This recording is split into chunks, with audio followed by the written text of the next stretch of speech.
င်ကစားလို့တန်ဆွမ်းတာမဟုတ်ပဲနဲ့ဂျင်ကစားဖို့ဆုံးဖြတ်ချက်ကလူကိုတန်ပါစေတာတန်ပါတဲ့သူပဲဂျင်ကစားတဲ့ဆုံးဖြတ်ချက်ချနိုင်တစ်ချက်ပါပြောနေရလဲပေါ့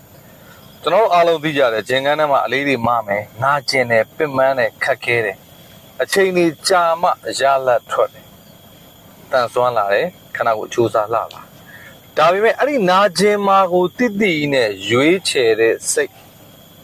comfort zone နဲ့ရတယ်ရုံထွက်နိုင်တဲ့အတွေးအခေါ်ခံယူချက်ကရုပ်ပိုင်းဆိုင်ရာတဲ့စိတ်ပိုင်းဆိုင်ရာတန်ဆွမ်းမှုကိုပိုစေတယ်။ဂျင်ကစားခြင်းဒီရုပ်ပိုင်းစိတ်ပိုင်းကိုကျမ်းမာတန်ဆွမ်းစေတဲ့အကောင်းဆုံးသော lifestyle နည်းတစ်ခုဖြစ်တယ်။အဲ့ဒီမှာတစ်ခုထပ်ပြီးကျွန်တော်တို့သိထားရမှာကလူတော်တော်များများကဂျင်တွေကိုဝင်လာတဲ့အချိန်ကျရင်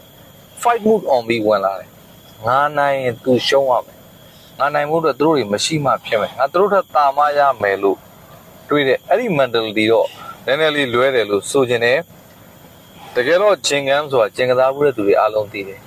senior junior တွေကစားဖို့ကစားပါတွေတယောက်ကိုတယောက်လိုက်ပေးတယ်ဖြည့်ပေးတယ်ကူညီပေးတယ်အဲ့ဒီ mindset ကကျွန်တော်ရဲ့လက်တွေ့ life မှာအင်မတန်အရေးကြီးတဲ့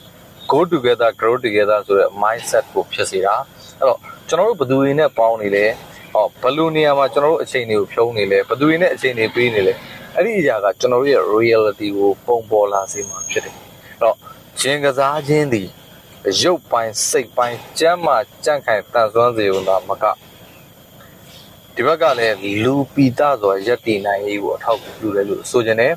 ဂျင်ဆရာဆိုတော့ဂျင်နဲ့ပတ်သက်တဲ့အကျိုးကျေးဇူးတွေကိုမျှဝေခြင်းသာဖြစ်တယ်မိတ်ဆွေတို့အနေနဲ့ဘယ်လိုမြင်လဲမှတ်ခဲ့ပြပါ